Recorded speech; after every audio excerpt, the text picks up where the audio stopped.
এক বনে একটি বাঘ ছিল। সেই বাঘটি ছিল একটু অন্য স্বভাবের। অন্য সব বাঘের মতো সে কোনো বনের পশু পাখি শিকার করতো না। তারপর তাকে দেখলেই বনের সব পশু পাখি দৌড়ে পালাতো। একদিন সেই বাঘটি বনের ভেতরে ঘোরাঘুরি করছিল, কারণ তার কোনো বন্ধু ছিল না। সেটা পাশের বনের এক হরিণ টের পেল। টের পেয়ে দিল এক দৌড়। তার পিছন পিছন বাঘটাও দিল দৌড়।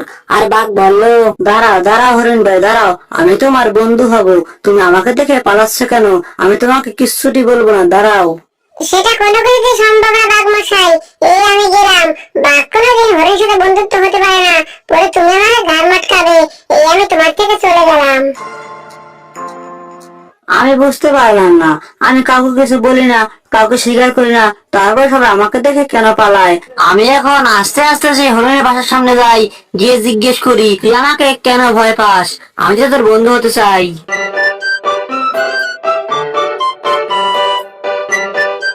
কি হলো বাঘ মশাই, তুমি আমার বাসার সামনে কি করে এলে?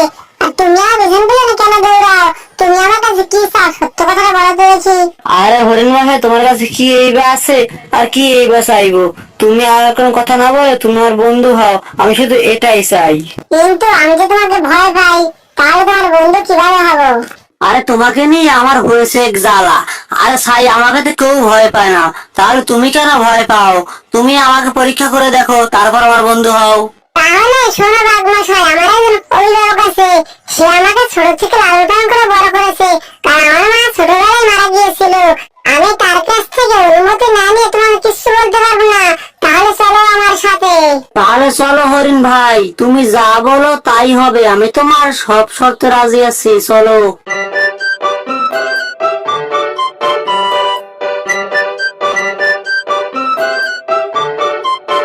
শোনো বাঘ মশাই, তুমি এখানেই দাঁড়াও। আমি ওই সামনে গিয়ে তার সাথে কথা বলে এখানে আসছি, তুমি দাঁড়াও। আচ্ছা ঠিক আছে হরিণ ভাই, তুমি একটু তাড়াতাড়ি এসো। আচ্ছা ঠিক আছে, আমি এই যাবো আর এই চলে আসবো।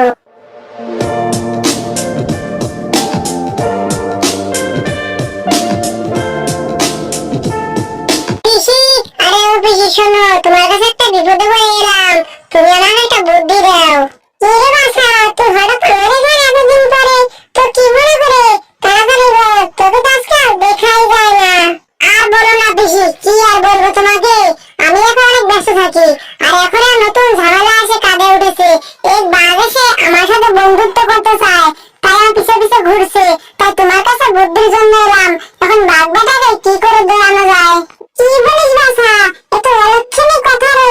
ওই বেটাটাকে ভুলে গেলে তারপর তার ঘাড় মটকাবে। এখন কি করবো তাই বলো পিসি। ওই বেটা তো কিছুতেই আমার পিছ ছাড়ছে না। এখন তো ওই বেটা বাইরে দাঁড়িয়ে রয়েছে।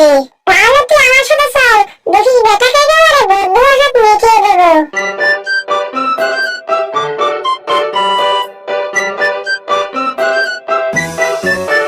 শোনো বাঘ মশাই, তুমি এবার বন্ধু হতে চাও, তাহলে তোমাকে পরীক্ষা দিতে হবে। পরীক্ষায় উত্তীর্ণ হলে তাহলে তুমি আমাদের বন্ধু হতে পারবে। তুমি কি রাজি? হ্যাঁ হরিণ ভাই, আমি তোমাদের সব কথায় রাজি আছি। তুমি শুধু আমাকে পরীক্ষা করে তারপর বন্ধু বানাও। আচ্ছা তাহলে সামনে চলো, তারপর পরীক্ষা হবে।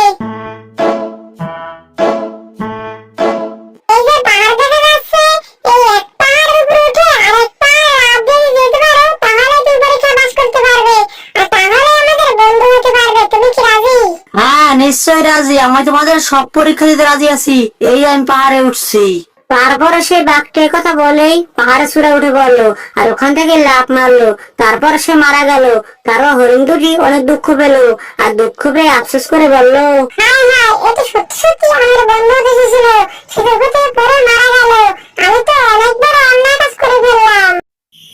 যদি ভিডিওটি ভালো লাগে তাহলে চ্যানেলটি সাবস্ক্রাইব করে দিন এবং বেল আইকনটি অন করে দিন।